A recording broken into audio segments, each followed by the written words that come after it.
Buenas tardes, siendo las 18 horas con 2 minutos en México y las 19 horas con 2 minutos en Santiago de Chile, damos inicio a este conversatorio en un ciclo denominado Conversaciones Socialdemócratas, con un ilustre invitado, don Agustín Basabe. Don Agustín Basabe es politólogo, primero que todo, doctorado en Oxford, además académico, escritor, periodista. Entiendo que también ha dado clases en distintas universidades, incluido en ella la UNAM, y actualmente en jornada completa en el ITAM, en México. Además, ha escrito tiene una diversa literatura, principalmente relacionada, y destacan el México mestizo, el nacionalismo, la mexicanidad y la esquizofrenia, y la cuarta socialdemocracia, que es el tema que hoy nos convoca en esta sesión, principalmente para hacernos algunas preguntas, ¿no? Algunas preguntas relacionadas, por ejemplo, que vamos a plantear en esta conversación. Por ejemplo, ¿qué relación hay entre el estado de bienestar y el buen vivir, por ejemplo, los pueblos indígenas latinoamericanos? ¿O cuáles son las características de la socialdemocracia? ¿Es posible hablar de socialdemocracia sin un sujeto social, sindicato u otro que lo conforme, por ejemplo? ¿Fueron un error las políticas de la tercera vía? ¿Es la socialdemocracia una forma de administrar el capitalismo o una vía para su salida? ¿Será acaso la socialdemocracia la mejor versión del capitalismo? Muchas preguntas que nos planteamos en estos momentos a propósito del proceso constituyente que estamos viviendo en el país, Agustín, como te señalaba, y que nos interesa poder debatir y conversar.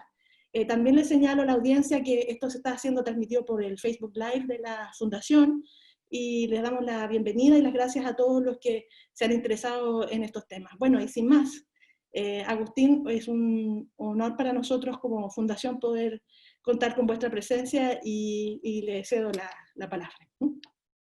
Gracias, Pamela. Bueno, gracias a la Fundación Socialdemócrata de Chile, a Juan Eduardo Faúndez, en fin, a todos mis amigos chilenos. Hace mucho que no voy para allá, pero yo regreso a Chile a la menor provocación.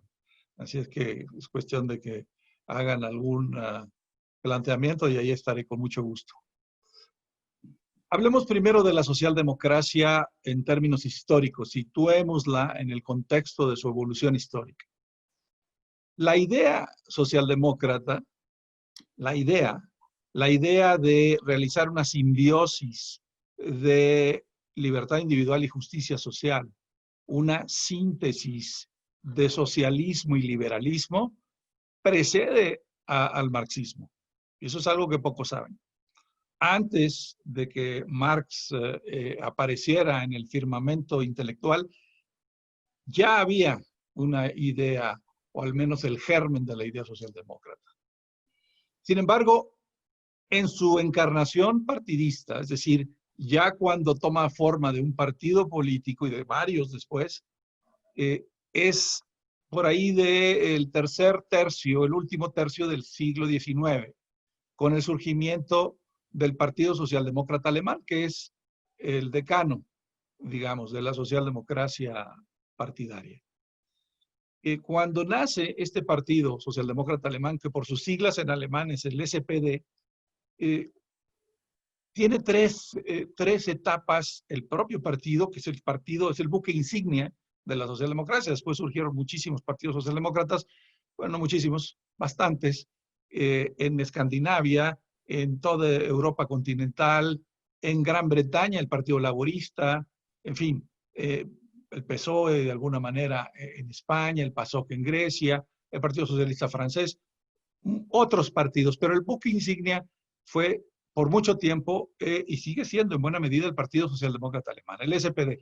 Y ese partido se desarrolla en tres etapas que de alguna manera son las tres etapas que lleva la socialdemocracia en sus años de existencia. La primera, que es de una tensión entre ortodoxia y heterodoxia.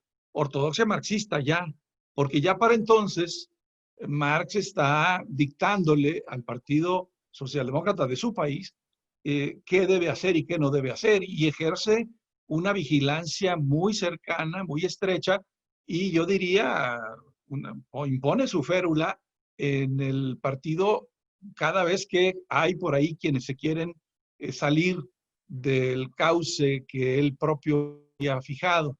Entonces, esa lucha entre ortodoxia y heterodoxia, que yo le llamo la etapa del disenso, ocupa pues todo el final del siglo XIX, el principio del siglo XX, hasta cerca ya de la mitad, en 1945, por ahí de 1945, cuando empieza la segunda etapa. Esa segunda etapa yo le llamo la etapa del consenso, y es la etapa del estado de bienestar.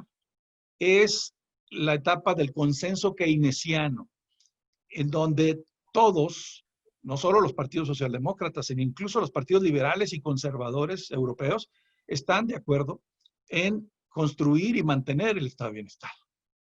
¿Qué es el estado de bienestar? Bueno, pues lo saben todos ustedes seguramente. Es la idea de tener una red protectora en donde exista salud universal, gratuita, educación universal pública gratuita, pensiones para los jubilados, en fin, toda esta coraza, digamos, de protección a la sociedad y sobre todo a los más débiles dentro de la sociedad, que se desarrolla en lo que se ha denominado la treintena gloriosa, de 1945 a 1975.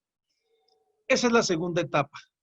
Y la tercera etapa de la socialdemocracia se da ya entrados a partir de los años 80 del siglo pasado, cuando se derechiza el mundo, cuando se cae, derrumba el socialismo real, cuando llegan al poder Thatcher y Reagan en Gran Bretaña y en Estados Unidos, y cuando el mundo se derechiza. Ahí entra esa tercera etapa en donde la socialdemocracia, por desgracia, se mimetiza con ese proceso derechista. Pero me regreso para explicar cada una de estas tres etapas y después hablar de lo que está pasando hoy en día. En la primera, cuando Marx le da seguimiento a Engels también al Partido Socialdemócrata Alemán e impide que se salgan de la ruta ortodoxa, surge una figura muy interesante, una figura señera en la socialdemocracia, que es Edward Bernstein. Bernstein es en buena medida el padre de la socialdemocracia. Y Bernstein era un hombre casi autodidacta que se mete al partido, al SPD, empieza a trabajar, llega a dirigir el órgano de divulgación del partido y se vuelve un ideólogo, pero era un hombre muy inquieto, no era un hombre dogmático, era un hombre que tenía mucha curiosidad intelectual y que pues empieza a leer otras cosas y que empieza a tener lo que los ortodoxos llamaban devaneos, ¿no? Y empieza, por ejemplo, hay un momento en que le gustan las ideas de Lasalle para castellanizar el apellido de Lasalle, o las ideas de Düring, acuérdense del anti-Düring, justamente lo escribieron, ese anti-Düring fue escrito un poco para poner en orden, para darle sus manazos a estos que andaban ahí saliéndose de la ruta, principalmente Bernstein.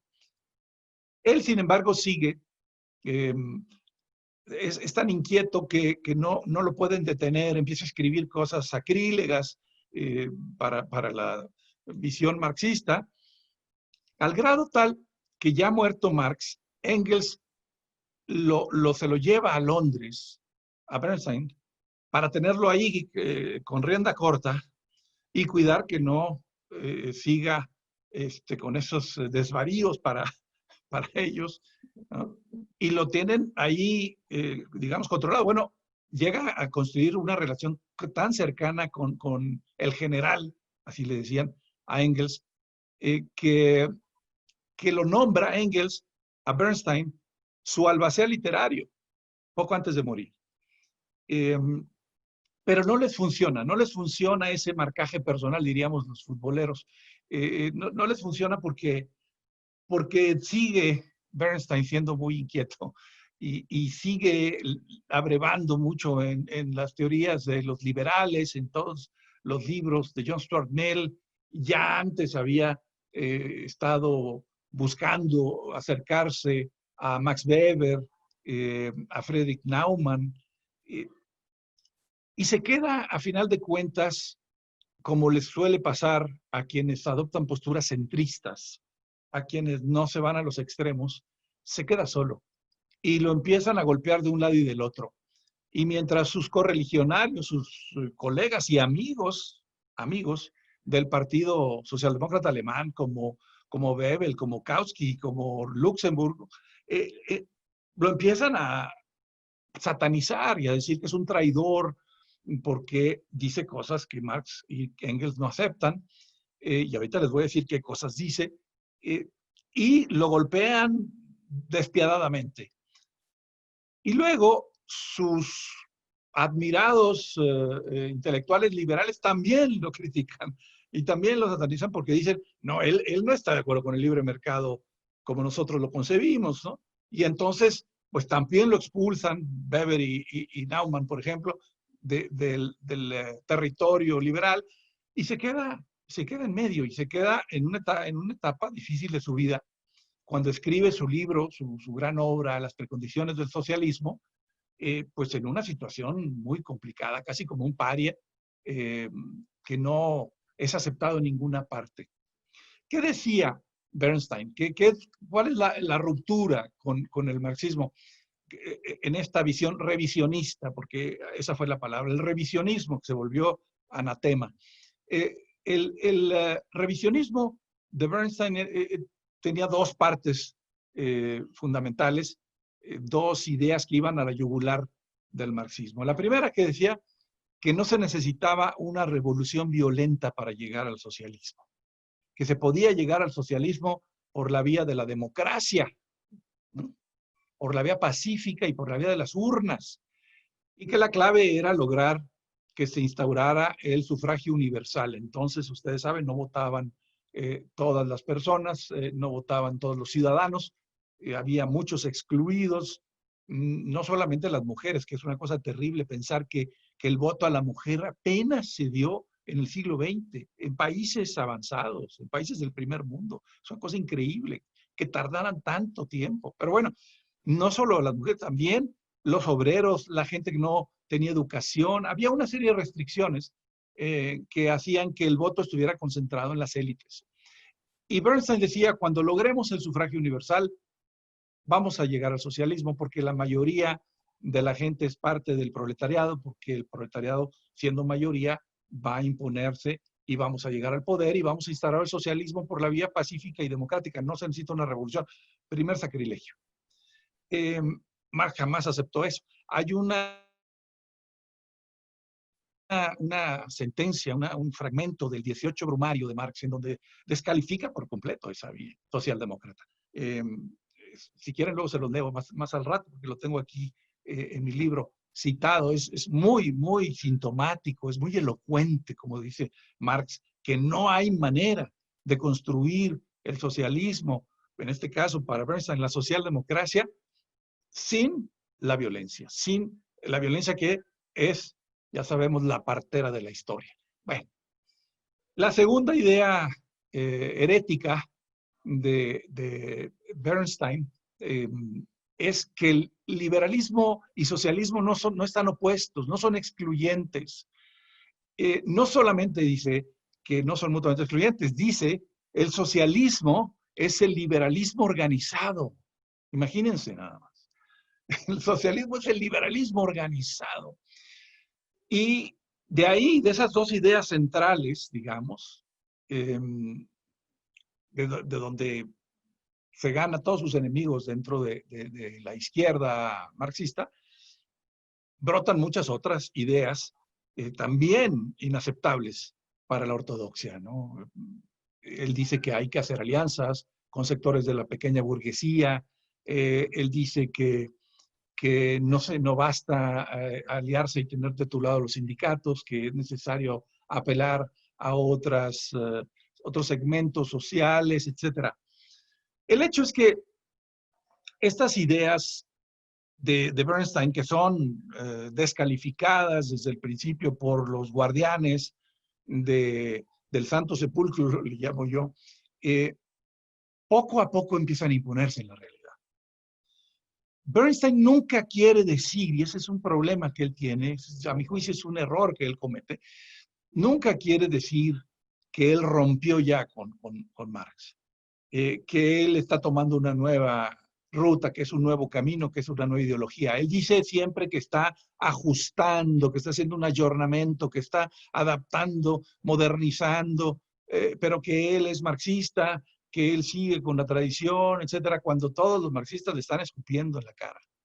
Él no quiere romper, nunca quiere romper, se muere sin querer la ruptura con su maestro y con el maestro de su maestro, con Engels y con Marx.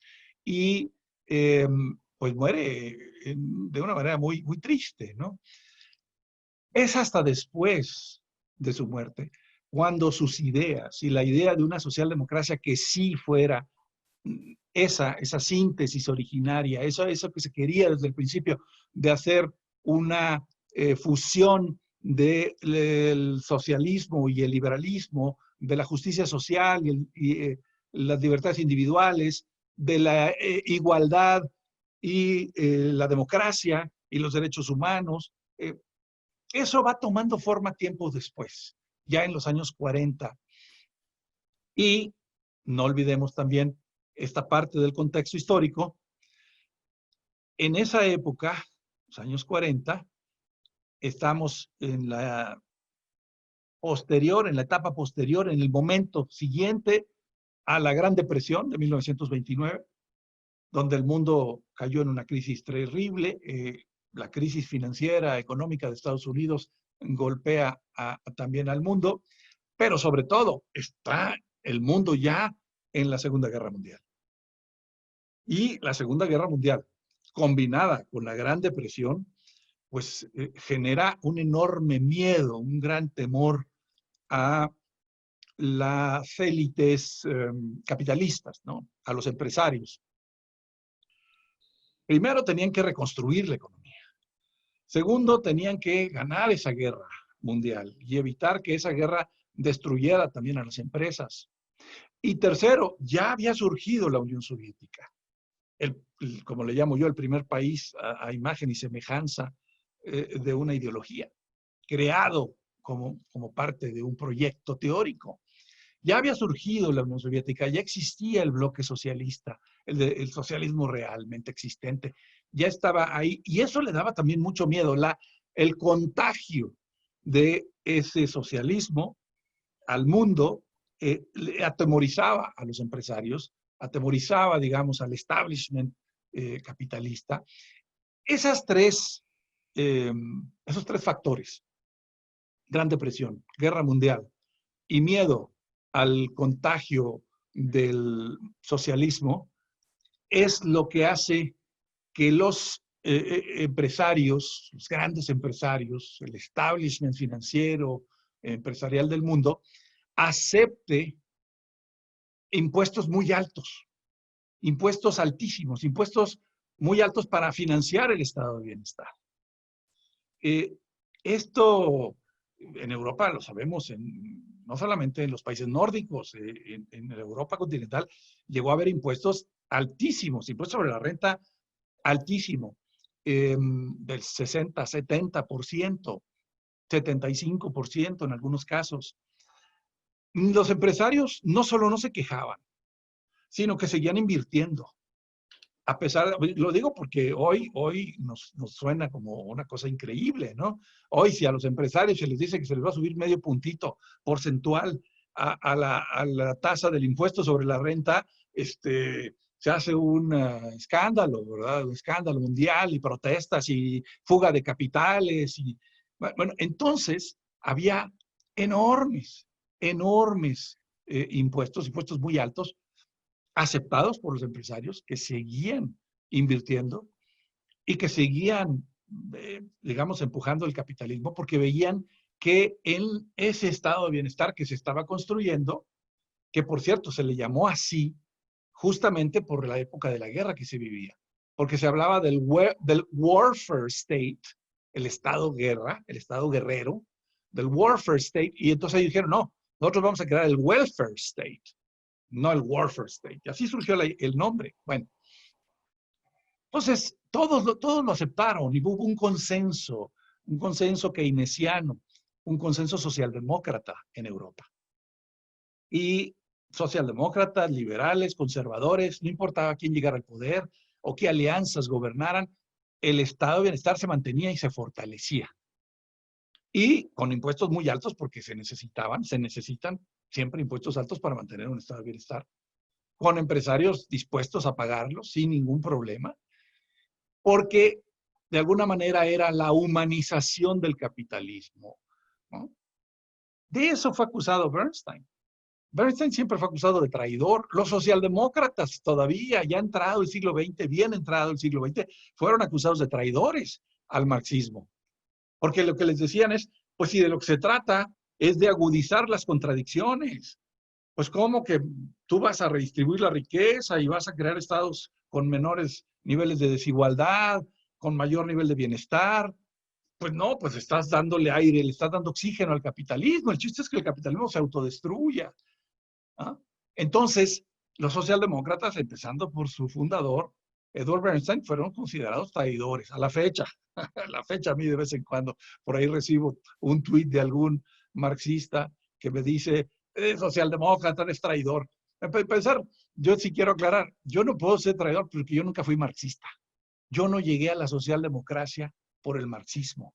Yo llegué a la socialdemocracia en ruta directa cuando ya existían los partidos socialdemócratas sin vestigios de ese dogmatismo de Marx y Engels y compañía, ya no se diga de Lenin y Stalin. Entonces, se aceptaba el estado de bienestar por eso, ¿no? Un paréntesis. Cuando digo que la idea de la socialdemocracia es hacer esa síntesis de socialismo y liberalismo, izquierda y derecha, debo decir algo que no se dice, no se comenta, no se escribe y que para mí es muy importante. También hay otra síntesis que aporta la socialdemocracia, que es, a ver, parto de una frase que escribí alguna vez. Yo dije, la derecha nace de un cálculo y la izquierda nace de una indignación. Y por eso la derecha suele ser más fría y más racional y la izquierda suele ser más apasionada. Estoy hablando del desarrollo del capitalismo, por un lado, ¿no? Son cálculos, son ideas, y del socialismo que parte de la indignación en contra de la injusticia, ¿no? De la discriminación, de la desigualdad. También ahí hay que hacer una síntesis. También ahí en la socialdemocracia trata de hacer una síntesis de la parte racional del liberalismo y del capitalismo y la parte apasionada, digamos, la parte más del corazón, si me valen el símil de corazón con la cabeza, porque también se cometieron muchos errores por no usar la cabeza en la izquierda, ¿no? Entonces, también esa síntesis de el cálculo y la pasión, la indignación y la pasión, debe ser un objetivo de la socialdemocracia. Bueno, se construye el estado de bienestar en la treintena gloriosa, consenso socialdemócrata, nadie lo cuestiona. ¿Qué pasa? ¿Dónde empieza a fallar? ¿Dónde empieza a crujir el estado de bienestar? Empieza con la guerra de Yom Kippur. La guerra de Yom Kippur provoca el aumento, se cuadruplican los precios del petróleo, porque la OPEP así lo hace como parte de esa respuesta a la guerra. Y el petróleo, que es entonces pues, la base de muchas economías, se vuelve 4 veces más caro y los estados europeos que usaban pues, su recurso, su presupuesto en una alta porción para mantener el estado de bienestar o el estado benefactor, pues empiezan a tener problemas porque la sangría presupuestal que produce el aumento tan pronunciado del precio del petróleo les mete en graves problemas. ¿Qué más? ¿Qué más pasa durante los años 70, sobre todo la segunda mitad de los 70? Pues pasa que las poblaciones europeas ya están envejeciendo y que ese envejecimiento demográfico hace mucho más caro el estado de bienestar, ¿no? Primero, la población económicamente activa es menor, porque ya los jóvenes o los que no se han jubilado, los que no se han retirado son cada vez menos, los jubilados son cada vez más. Eso le cuesta al Estado, le cuestan las pensiones al Estado, pero además es un costo muy alto para el sistema público de salud, porque obviamente la población de mayor edad requiere más atención médica, ¿no? Y entonces, pues, entre el aumento de gasto de salud, el aumento de gasto de pensiones por el envejecimiento de las poblaciones, pues también los erarios europeos empiezan a tener graves problemas. Todo eso se combina y entonces la derecha neoliberal, ya no se le llamaba entonces así, pero ya empieza a mostrar su rostro, surge y aprovecha la coyuntura. Thatcher empieza a manejar la idea de los que se les cobra demasiados impuestos y claro, a una sociedad que ya se volvió más igualitaria, es muy atractivo decirle te voy a bajar los impuestos, porque tú ya no piensas en que tus impuestos son los que están manteniendo ese nivel de vida que tienes. Yo he dicho en varias ocasiones que la socialdemocracia, la segunda socialdemocracia, acabó su propia tumba, porque al redistribuir la riqueza, acabó con los dos postulados que según Marx iban a llevar a la revolución violenta.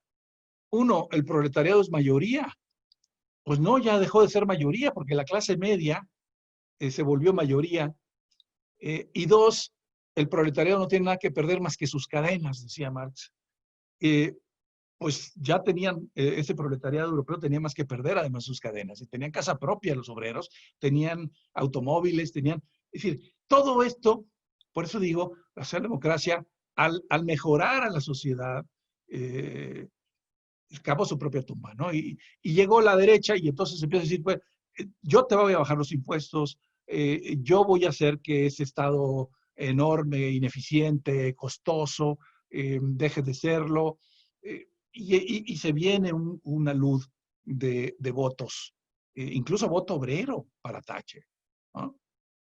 Thatcher llega al poder, simultáneamente, casi en Estados Unidos, Ronald Reagan llega al poder con una idea similar, son países muy diferentes, en Estados Unidos nunca hubo un estado de bienestar como el europeo, no lo hay, no lo ha habido, pero la idea de Reagan del trickle down economics, que era bajarle los impuestos a los más ricos para que inviertan más y generen más riqueza y que gotitas de esa riqueza chorreen abajo a la base de la pirámide social, esa estúpida idea que sigue por ahí, que goza de cabal salud, por ejemplo, en el gobierno de Donald Trump, que es totalmente trickle down economics. Yo no sé cómo pueden creer que el señor es anti-establishment, si es absolutamente un producto más acabado del establishment. Eso empieza a permear en el mundo. Se derrumba el bloque socialista, se cae la Unión Soviética, el muro de Berlín, adiós socialismo real. Y entonces los Fukuyamas proclaman el fin de la historia, ¿no? Ya se acabó la historia, entendida como lucha de ideas, de ideologías, ya solamente hay el liberalismo y punto. No hay más que, ya no hay nada que escoger más que la boutique en donde vas a comprar tu ropa, ¿no? No hay ya opciones. Y ahí es donde surge algo muy paradójico. El momento, el cenit del triunfo de la sociedad abierta popperiana constituye una de las sociedades más cerradas de la historia, en donde no hay cabida para nada que se aleje del modelo económico neoliberal que ya se está gestando en todo el mundo. Y cualquier cosa que diga voy a subir impuestos otra vez para crear o recrear el estado de bienestar, es satanizada. Todo lo que tenga que ver con la participación del Estado es satanizado. Ahí hay Tony Judt, que es un gran socialdemócrata. Ustedes probablemente leyeron su libro Algo va mal. Ill Fare the Land, se llama en inglés. Precioso libro, muy nostálgico, pero muy bonito y muy bien escrito. Él dice, es que todo esto, todo lo que teníamos en Europa, todo este estado maravilloso de bienestar, lo han destrozado, pero sobre todo destrozaron la idea. El triunfo fue cultural. El triunfo de esta derecha fue, a fin de cuentas, un triunfo cultural, que es el momento en el que ya casi nadie cuestiona el modelo imperante. Y dice Jude, es la venganza de los austriacos. Y se refiere a von Hayek y von Mises, ¿no? Porque von Mises y von Hayek son los verdaderos padres del neoliberalismo, que es un capitalismo salvaje, digamos, ¿no? Yo siempre he dicho que Adam Smith tenía un pudor, tenía un cierto pudor, y le preocupaba un poco también pues el bienestar de la gente y la mano invisible que, en fin, que transforma la suma de egoísmos individuales en el bienestar colectivo. No, Hayek y Mises no tienen nada de pudibundos. Ellos dicen al diablo con el Estado, con las reglas, Estado guardián, si bien te va, que no se meta en nada, libertad absoluta, capitalismo salvaje otra vez, ¿no? Pero von Hayek y von Mises, que escriben desde los años 20 Mises y 30, 40 Hayek, pues están eclipsados por esa sombra gigantesca que era Keynes, ¿no? Keynes tenía el mundo en un puño, todas sus ideas eran las que reinaban en la economía, ¿no? Las políticas contracíclicas, la intervención del Estado, para que se generara riqueza, para que hubiera inversión. Eso es lo que dominaba. Y entonces los austriacos, dice Jude, Hayek y Mises, pues se tienen que esperar hasta los años 80. Algunos ya, de hecho, ya no lo llegaron a ver, para que sus ideas se fueran a implementar en algunas partes, primero en Estados Unidos y en Gran Bretaña y después prácticamente en todo el mundo. Bueno, ese es el proceso de la derechización. En ese contexto surge la famosa tercera vía de Giddens, ¿no? Anthony Giddens dice que hay que crear una tercera vía, pero en realidad es una tercera vía que no es una tercera vía. Es una vía 1.5, digamos, es una vía muchísimo más cercana al neoliberalismo, es decir, ya es la capitulación de la socialdemocracia. La socialdemocracia dice, no hay nada que hacer, y entre la política económica de los partidos de derecha y la política económica de los partidos socialdemócratas ya no se distingue, ya no hay diferencias sustanciales. Se mimetiza la socialdemocracia en términos de política económica y adoptan otros puntos de diferenciación, el tema del medio ambiente, el derecho a la diferencia, temas de moralidad social, cuestiones internacionales, pero la parte social, la redistribución de la riqueza, la igualdad, el estado de bienestar, prácticamente queda relegado. Claro, los estados de bienestar europeos no pudieron ser destruidos, era imposible. Yo quiero ver, ni Thatcher siquiera, ni Thatcher pudo acabar con el National Health Service del Reino Unido, ¿no? Ahí sí, ni ella podía. Es algo tan querido, tan estimado, tan apreciado por los británicos que no podían, pero privatizó todo lo que pudo. ¿Qué es, pues, esta tercera etapa, esta que yo llamo la tercera socialdemocracia? Pues es una socialdemocracia descafeinada, deslactosada, muy parecida a la derecha, indistinguible en temas económicos, incluso sociales, de la derecha. En América Latina lo conocemos como punto de referente, como punto de referencia al Consenso de Washington, el famoso Consenso de Washington. Bueno, pues si ustedes leen el Consenso de Washington, es un decálogo, son 10 puntos. Por cierto, no todos son deleznables.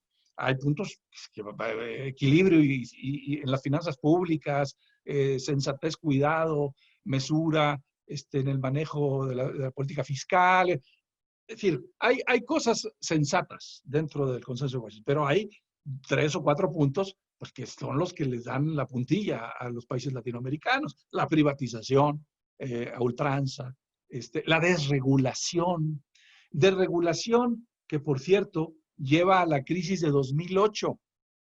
La crisis esta financiera, que le llaman la gran recesión en Estados Unidos, pues en buena medida se da por la desregulación. Por esa desregulación que llegó a hacer que se crearan fortunas inmensas con de casino, esa economía especulativa en Wall Street, que luego, como burbujas, se destruyeran, se desaparecieran y se llevaran entre las patas de los caballos, decimos, a muchísima gente que no tenía ni siquiera parte en el asunto. Eran como si aquellos grandes apostadores que están en la sala VIP de un casino, ¿verdad?, que están apostando, empezaran y quebraran al casino y los pobres clase medieros que están en las máquinas tragamonedas empiezan a perder dinero y a perder hasta la camisa, ¿verdad?, cuando no tenía nada que ver con esas apuestas irresponsables que se habían hecho en los círculos elitistas. Bueno, el neoliberalismo entonces arrasa, se vuelve ya impensable criticar cualquier modalidad, ya no digamos socialismo, no, hombre, de capitalismo mesurado, de socialdemocracia, no, bueno, impensable. Era uno tachado de loco, de retrógrada, de anacrónico, hasta que, insisto, se vienen estas, primero la crisis de 2008 con todas sus consecuencias, empieza desde antes, desde los años 90, de hecho, el enojo social, la gente empieza a salir a la calle a protestar, la gente se empieza a molestar y empieza a mostrar su irritación en todas partes del mundo. Y no está muy claro qué quieren, pero sí está muy claro qué no quieren. Y ven ustedes desde aquellas protestas de los años 90 contra la Organización Mundial de Comercio, contra el Fondo Monetario Internacional, abigarrados conjuntos de gente de derecha, gente de izquierda, de ambientalistas, de todos, y no sabían bien a bien por qué iban, pero sí sabían contra qué iban. Ese enojo social que está muy vivo hoy, yo digo que vivimos en la era de la ira, la era de la ira. Y esa era de la ira que el establishment internacional global no entiende. No entiende porque dicen, pues si han salido muchos seres humanos de la pobreza, el capitalismo ha sacado, no, maticemos, ¿verdad? Porque China sacó a muchos de la pobreza, ¿no? Y con China, con que le mueva un poquito, pues ya las estadísticas se transforman, porque son muchísimos chinos. Pero no, pues hemos sacado muchísima gente de la pobreza. La gente debería estar agradecida con el capitalismo porque no se muere de hambre y porque tiene acceso a Internet. Así están. Y lo que no se dan cuenta, porque no lo entienden, están perplejos. Con una palabra parecida podría decirla, pero no me atrevo a usar malas palabras aquí.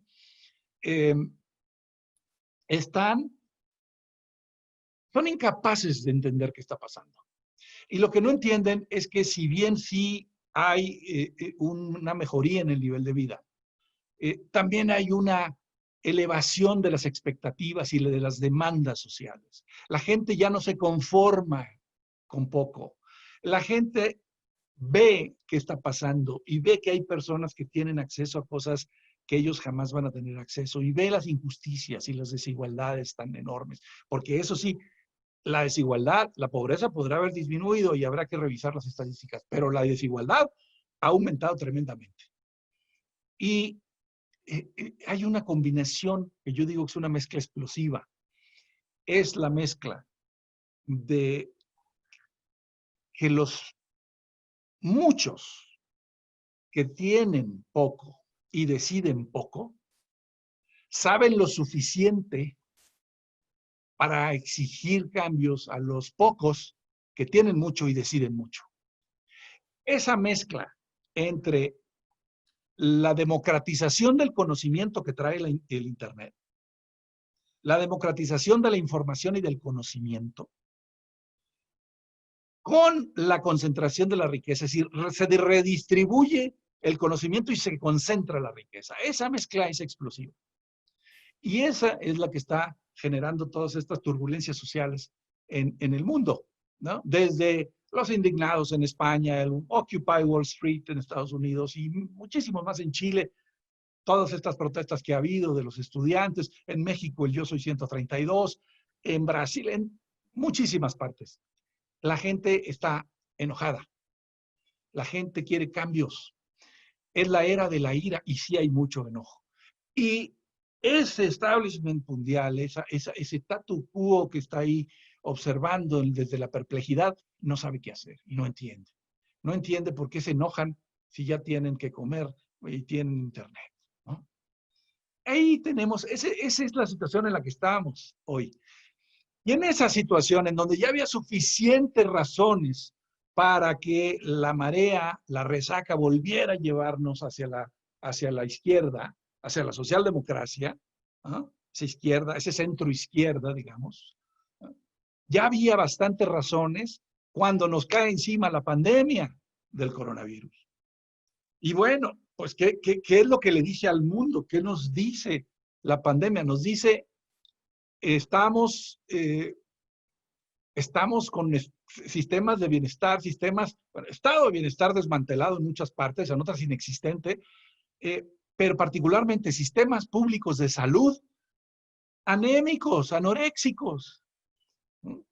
Y cuando se nos viene encima esta crisis, esta pandemia, y no tenemos ese respaldo de la salud pública, pues todos nos damos cuenta de que se necesita el estado de bienestar. Entonces ha sido como digamos, la parte que redondea esa exigencia y esas condiciones objetivas, para usar los términos otra vez de Marx, las condiciones objetivas para volver a construir un estado de bienestar. No tiene que ser igual al estado de bienestar de la treintena gloriosa, no puede ser igual. Tiene que ser igual en sus resultados, en darle a la gente un piso mínimo. Yo he dicho, lo dije en mi discurso cuando tomé posesión como presidente del PRD, dije, hagamos de México nuestra casa común, con un piso de bienestar que detenga la caída de los débiles, un techo de legalidad que impida la fuga de los poderosos y 4 paredes de cohesión social que nos permitan a todos vivir como hermanos. Bueno, esa idea socialdemócrata está volviendo por sus fueros. Y creo que este es el momento en el cual debemos de empujar a la socialdemocracia en todo el mundo, pero pues en nuestra América primero, ¿no? Chile tiene una gran ventaja porque sí ha tenido varios intentos y varios gobiernos que se acercan mucho a la socialdemocracia. México no, por desgracia. México, por desgracia, no ha tenido nada parecido a la socialdemocracia y lo necesitamos. Necesitamos un retorno de la cuarta socialdemocracia, que yo así le llamo en mi libro, ¿no? Esta cuarta socialdemocracia es justamente el retorno del estado de bienestar, con otras características, con otras fórmulas, pero creo que es inevitable pensar en una reforma fiscal progresiva. A lo mejor después los genios de las finanzas y de la innovación nos enseñan que no es necesario volver a los niveles tan altos de impuestos. Qué bueno, lo aplaudiré. Mientras exista esa base, ese piso social, para que todos tengamos de dónde empezar, sin caernos, sin derrumbarnos, sin hundirnos. Esa es la socialdemocracia, y aquí ya cierro porque ya me pasé. Yo siempre he dicho, Pamela, que los latinoamericanos y los mexicanos en particular no hemos entendido que para que un discurso sea inmortal, no tiene que ser eterno, caray. Pero bueno, entonces me detengo. Ese es lo que estamos viviendo en el mundo. La era de la ira es una señal de que el mundo tiene que volver a una sociedad más igualitaria, menos desigual, más justa, en donde nadie tenga que preocuparse por de dónde va a sacar el dinero para pagar el tratamiento contra el cáncer de su hijo.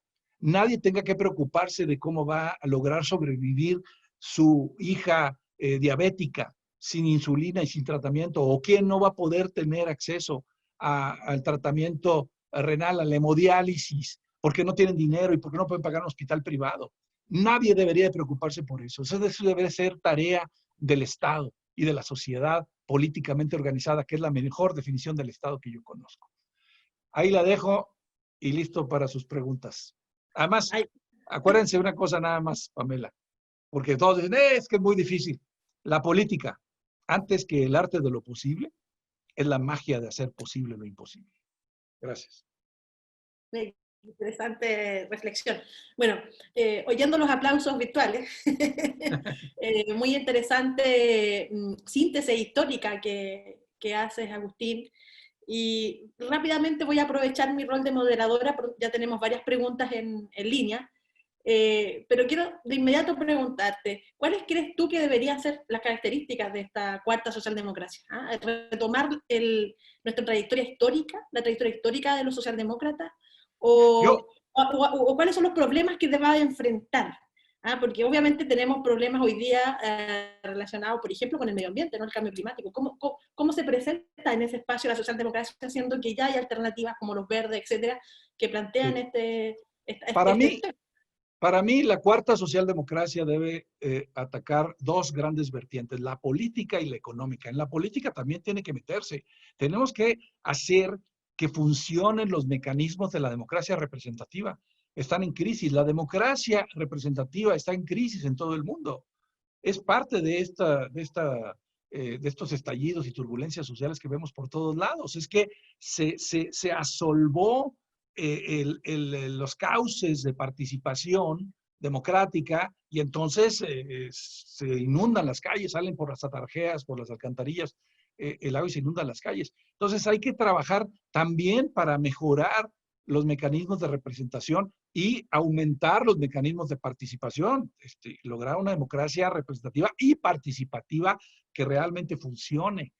Y mientras no acabemos con la crisis de la partidocracia y en los partidos políticos que se corrompen, como decía Mijes desde hace muchísimos años, en la ley de hierro de las oligarquías, y se corrompen y solamente les sirven a las élites y olvidan su contacto con la sociedad y con las causas sociales, mientras no ataquemos ese punto de la falta de representación, de la crisis de la democracia representativa, tampoco vamos a funcionar. Entonces, eso también debe ser tarea de la nueva socialdemocracia, de la cuarta socialdemocracia.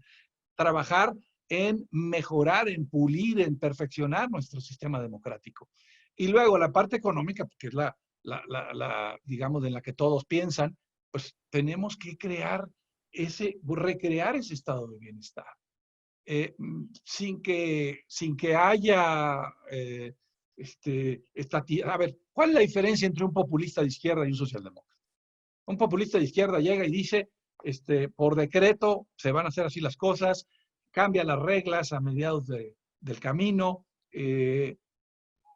usa su criterio discrecional para tomar muchas decisiones, desdeña las políticas públicas, ¿no?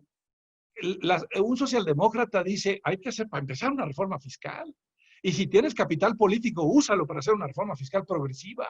Y sí, que los más ricos, los súper ricos, paguen más. Caray, que lo diga Warren Buffett, ¿no? Que Warren Buffett haya llegado a decirle al presidente de Estados Unidos en su momento, sacando su declaración de impuestos y la de su secretaria, dice, señor presidente, cóbreme más impuestos, por favor. Mire lo que yo pago, mi secretaria paga más que yo. Sí, perdón, pero se tienen que pagar más impuestos. Los súper ricos tienen que pagar más impuestos. No puede seguir esto así. Pero también hay que pensar en muchas otras cosas. Hay que pensar en el medio ambiente, lo decías, Pamela. Hay que pensar en el medio ambiente y hay que pensar cómo lo está destruyendo personas como Donald Trump, que están yendo en contra de toda la sensatez que más o menos se había acomodado en el mundo. Hay que pensar también en los temas del derecho a la diferencia.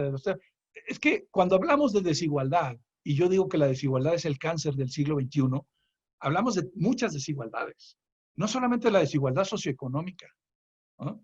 La desigualdad de género, la desigualdad de la mujer frente al hombre, la desigualdad de educación, ante la educación, la desigualdad, muchísimos tipos de desigualdades. Contra todo eso tenemos que luchar. La cuarta socialdemocracia haría un sistema de democracia, crearía o ayudaría a crear un sistema de democracia representativa y participativa más funcional, acabaría con ese abismo que hay hoy entre la sociedad civil y además haría una economía para todos, de veras, una economía para todos. Eh, Tomando ese punto, Agustín, el económico, ¿qué piensas tú? Porque la socialdemocracia es parte o nace con la cuestión social, el movimiento obrero, ¿no? Tenemos eso claro. ¿Qué función cumple ya? No hablando más de movimiento obrero, sino de trabajadores, ¿no? O ahora también los precarios, ¿no? El precariado, como dice Guy Standing, ¿no? Estas clases sociales que tienen parte de derechos en un Estado democrático y no reconocido plenamente sus derechos. Como por ejemplo, Sí, los pero, trabajadores para plataformas virtuales, ¿no? Los conocemos, los vemos. claro, ¿Qué rol? ¿Cuál es el rol en claro. esta Eh, nueva cuarta socialdemocracia de los trabajadores? Creo que el error de la socialdemocracia ha sido seguir pensando en términos de redistribución de la riqueza o de justicia social, en términos del sindicalismo viejo, del antiguo sindicalismo, digamos, ¿no? Como era antes, como funcionaba antes. Sí, este modelo económico globalmente correcto, este neoliberalismo, se gestó en buena medida pisoteando derechos laborales. Eso es verdad, eso es verdad. Eh, yo digo que se creó una sociedad que era un paraíso para el consumidor y un infierno para el trabajador, ¿no? Entonces, claro que tenemos que replantear eso, pero hay que pensar en términos contemporáneos, hay que ver al futuro, no hacia atrás. Y no pensar en los viejos esquemas sindicalistas, sino en una nueva forma de ayudar al trabajador. Ya no pensemos en el sindicato per se. Claro que tienen derecho de existir y qué bueno que sigan existiendo, pero pensemos en el trabajador y en sus derechos, ¿no? Eh, y por cierto, y pensemos también en las obligaciones del capital y de la empresa para con los trabajadores también, ¿no? Es decir, ya no podemos pensar, creo, en esos términos en los que se pensaba en el siglo pasado. Y tenemos que buscar la manera en que los trabajadores... El objetivo ese sí no cambia, ¿eh? El propósito es el mismo, ¿no? Lo que cambian son los medios para llegar al fin. Pero el fin es el mismo, el fin es mejorar el nivel de vida de los trabajadores. Claro. Voy a leerte algunas preguntas que han llegado. Por ejemplo, aquí nos señalan, ¿cómo avanzar en el desacople neoliberal de los años 80 en los países latinoamericanos con una propuesta socialdemócrata, a partir de una izquierda derechizada? Esa pregunta la realizan en el chat. No sé cómo se puede responder eso. Bueno, es que los años 80 tomaron la década más difícil, ¿no? Es que los años 80 fue la década perdida para América Latina. ¿Por qué? Porque nos cayó, a ver, a nosotros nos cayó, yo no sé si en Chile digan cruda o resaca, como en España, la borrachera, cuando te emborrachas y el día siguiente te viene, ¿cómo le dicen en Chile? ¿La cruda o la resaca? Caña, le decimos en Chile. ¿Cómo le dicen? Caña. La Como caña. la cruda, o la Bueno, cruda muy bien, allí, aquí muy es bien. caña. La caña, bueno. Pues Claro. en América Latina, cuando se nos viene encima todos estos ajustes estructurales, ¿no? Y el apretar el cinturón y todo esto, padecimos los efectos de la cruda o de la caña sin haber disfrutado la borrachera, ¿sí? Ese es el problema. Y nos cae en los años 80 ese momento de un costo social altísimo, ¿no? Y en ese momento nadie podía ser socialdemócrata de verdad.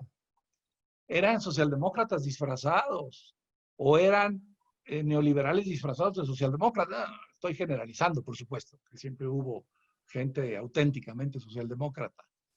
Pero América Latina, a diferencia de Europa, no ha tenido esa socialdemocracia fuerte, sólida, ¿no? No, Chile es una excepción, quizá Uruguay también, eh, pero en general América Latina tiene o una derecha radical, una ultraderecha, o una izquierda radical, ¿no?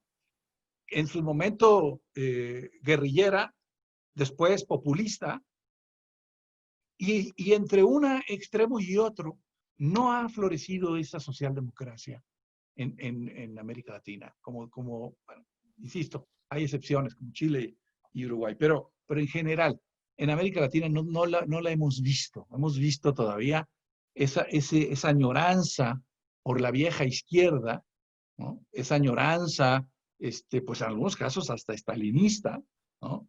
En otros con el romanticismo cubano, porque Cuba fue pues todo digamos, punto de influjo, de referente de la izquierda latinoamericana, y eso impidió que se crearan opciones socialdemócratas sólidas, fuertes. No ha habido un partido socialdemócrata en México. En México, partidos socialdemócratas, hubo 2 intentos y perdieron el registro en la primera elección, ¿no?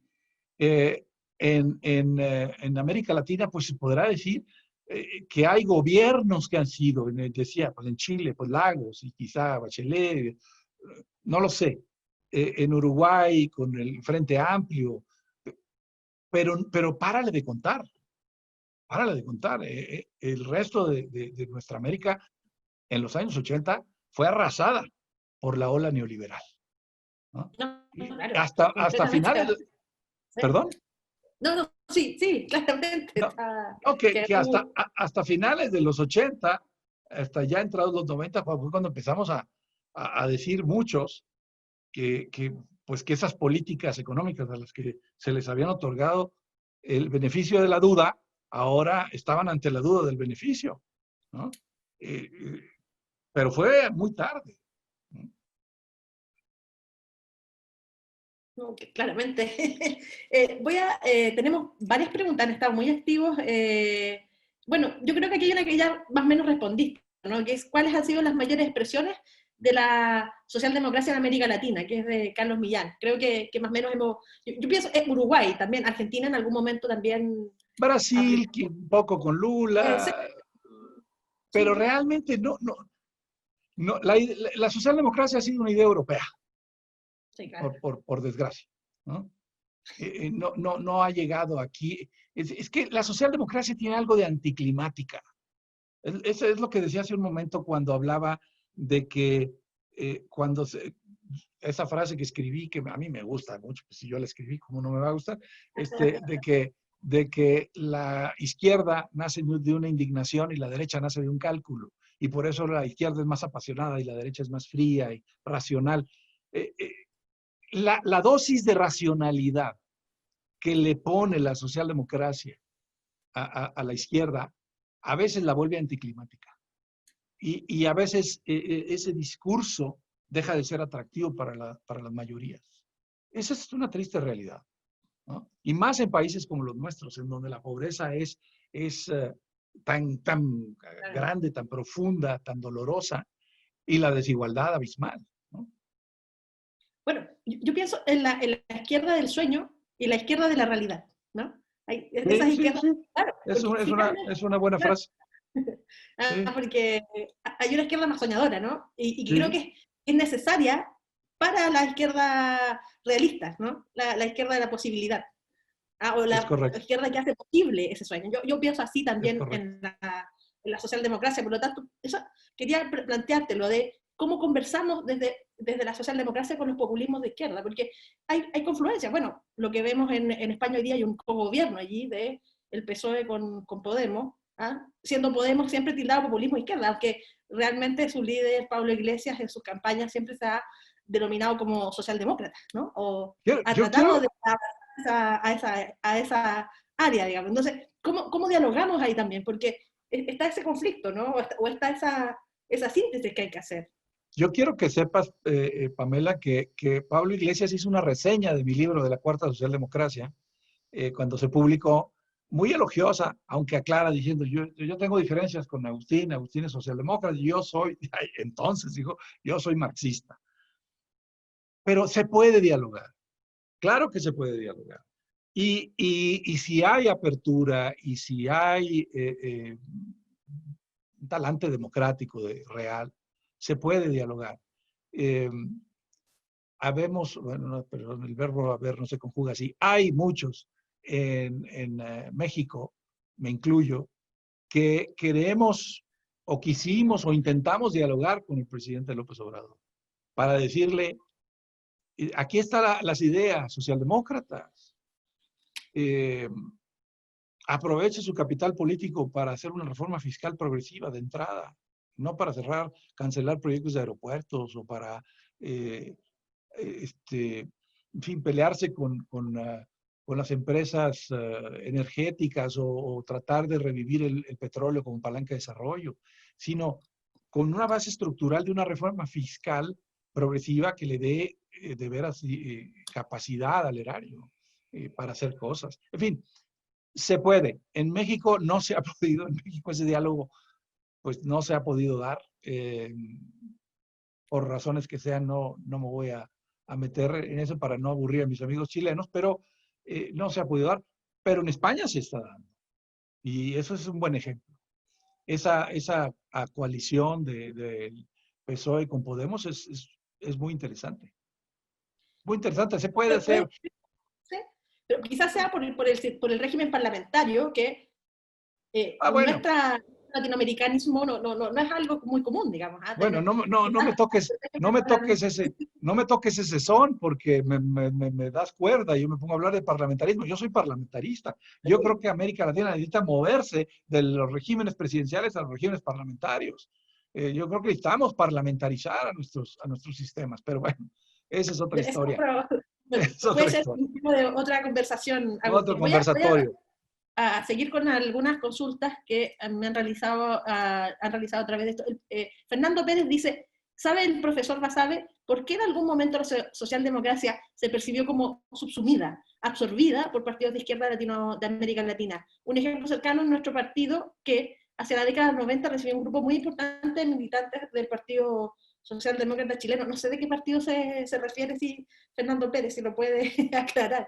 ¿Será socialista? Pues, ¿será el PP? Pues no lo sé. Yo te contaba antes de que empezara esta transmisión, este conversatorio, que yo fui amigo de Anselmo Zule y que platicábamos mucho de socialdemocracia, y el Partido Radical era Partido Radical Socialdemócrata, ¿no? Así se llamaba. Y después hace poco le quitaron ya lo de socialdemócrata, pero no sé a qué se refiere, concretamente a qué se refiere. Lo que sí sé es que desgraciadamente América Latina no ha sido tierra fértil para la socialdemocracia. Hay otra consulta, por ejemplo, que hace Orlando Morales sobre cómo presentar, dice, los derechos de bienestar de los ciudadanos desde los barrios y los territorios. A ver, otra vez, no te escuché. ¿Me la puedes repetir? Dice, ¿cómo presentar los derechos de bienestar de los ciudadanos desde los barrios o los territorios? Es que, sí, es que volvemos al tema, es como cuando se confunde trabajadores con sindicatos, ¿no? Lo que tenemos que buscar es el bienestar de los trabajadores, no el bienestar de los sindicatos necesariamente. También podría decir, lo que tenemos que buscar es el bienestar de todos los ciudadanos. Y vivan donde vivan, y de los barrios más pobres o más marginados hay que empezar a levantar el piso social. Pero hay que pensar en ciudadanos. Es decir, hay que pensar en una sociedad de personas que son iguales ante la ley y ante las posibilidades, porque si no tienen las mismas posibilidades, si no tienen las mismas oportunidades, entonces no sirve de nada la igualdad abstracta. Recuerdo, sí, a ver, eso no quiere decir que no se trate de forma desigual a los desiguales. No se confunda. En México, cuando se da la independencia en 1821 y se promulga en 1824, la primera constitución de la República, ya México como república, el gran viraje, el gran cambio con respecto a la colonia, al imperio español, pues era que ya no había súbditos, sino ciudadanos, y que ya no había castas, sino que todos eran ciudadanos iguales ante la ley. ¿Ah? Pero esa igualdad abstracta que llamamos aquí en México el determinismo constitucional, como ya la dice la Constitución, ya se resolvió el problema, eh, llevó al error, por ejemplo, de cerrar hospitales para indígenas, para las etnias originarias de México, que se habían creado durante la colonia española, hospitales para indígenas, escuelas para indígenas, y como decían, pues como ya no hay indígenas, porque ya solo hay ciudadanos mexicanos, y todos son iguales ante la ley, entonces empezaron a cerrar esas instituciones que permitían la movilidad social, la mínima movilidad social. O sea, eso es un error, no estoy planteando eso, no estoy planteando que no se trate en forma, o que se trate de manera igual a los desiguales. Lo que estoy diciendo es que sí tenemos que tener estratégicamente en la cabeza el objetivo, y el objetivo debe ser que toda la ciudadanía, que todos los ciudadanos de un país mejoren su nivel de vida, empezando por los de abajo. ¿No? Bueno, son los prioritarios. Claro. O sea, es prioritario. No, no, claro. es A ver, ese es el... A ver, si no, no tiene sentido la socialdemocracia. Yo lo he discutido con muchos amigos socialdemócratas europeos, que como ellos ya resolvieron más o menos el problema de la desigualdad, más o menos, entonces empiezan a hablar solamente de una agenda de otro tipo. Y yo les digo, en América Latina tú no puedes hablar de socialdemocracia si no empiezas hablando de la desigualdad socioeconómica, si no empiezas hablando de la pobreza, si no empiezas con sacar de la pobreza a la gente y con lograr una sociedad más igualitaria. Si no empiezas por ahí, con todo respeto, puedes hablar de los temas más interesantes y necesarios como el medio ambiente y muchos otros temas de ese tipo, pero si no empiezas por eso, en América Latina no funciona. Porque la pobreza es mucho mayor y la desigualdad es también mucho mayor que en Europa. Sin duda, somos de las zonas más desiguales del mundo, de hecho.